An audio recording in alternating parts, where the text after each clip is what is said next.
Hi everyone. Today, my colleagues from Plehana Russian University and I would like to present our view on the Russian national business culture.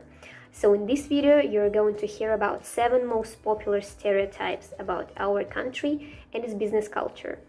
We do really hope you will enjoy the process. And we're ready to start. The first stereotype is that you will be not respected in the business world in Russia without having a diploma of higher education. It's partly true due to the historical precedence of people being much cleverer and performing much better after having a diploma. Obviously, it may be opposite in fact.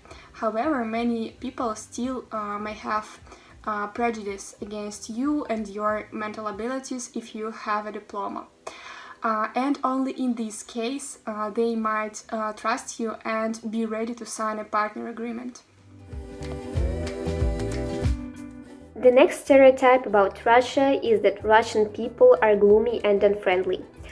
Actually, it's not that true, despite the only fact that they rarely make eye contact with anyone on the street, because smiling or laughing in public places in Russia is often seen as a sign of a mental instability. In these cases, they say ill-timed laugh is silly and rough, meaning that laughter without any reason is a sign of a fool. But one must understand that this is the part of Russian culture, just as much as smiling to other people on the street is a part of the American one. So it's not to be seen as a negative characteristic of Russian people. To them, it is a behavior that is both normal and expected. So the next stereotype that we would like to point out is that in order to establish a good and trustful rapport with Russian partners, you should go to a sauna with them, have a drink in a restaurant, and conduct other informal team building activities. And that is totally true, as it's a national trait of doing business. One more stereotype is that Russian society is stuck in aftermath of the fall of the Soviet Union, that the government is still run by corrupt dictators and that the country is unable to rise again from the fall. We consider this is not true because today Russia differs significantly from USSR. Over the past 30 years, Russia made a tremendous breakthrough in terms of economic, social, and even technological development. If in 2000, the rate of inflation was more than 20%. In 2017, it reached 2.5% in annual terms. Also, Russia has managed to increase its gold reserve from $2.6 billion in 2000 to $110.4 billion in 2020. Moreover, today there are lots of programs which support small and medium-sized business. For example, the government spent 80 billion rubles on such programs from 2014 to 2018.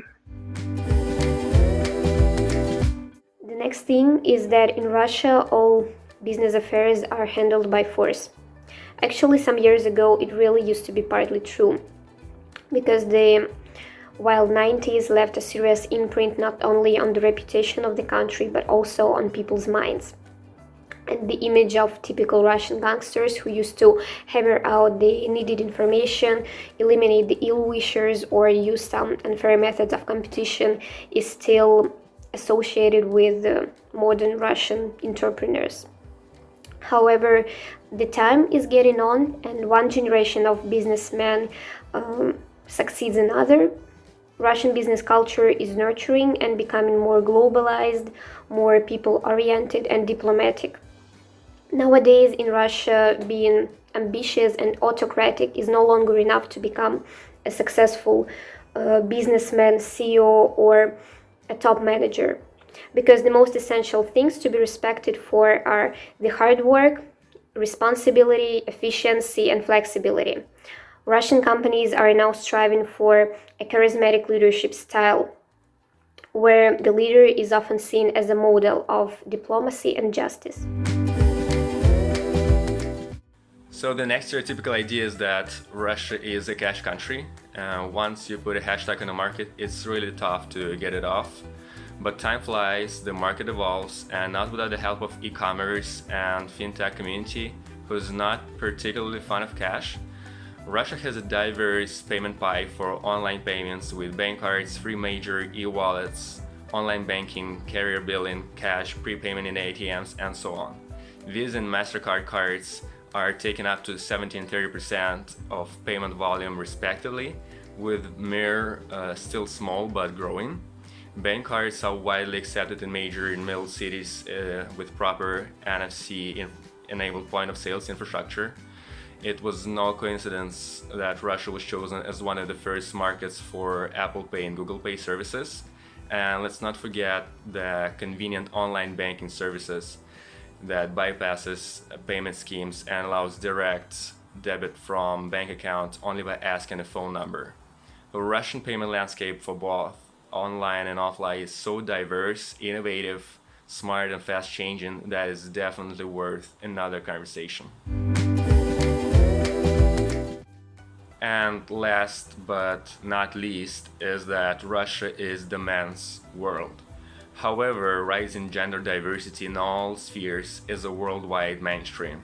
According to the 2019 Index of Women Entrepreneurs by MasterCard, 31% of business owners in Russia are women, and this is the sixth score in the world. This trend is strong in business education as well.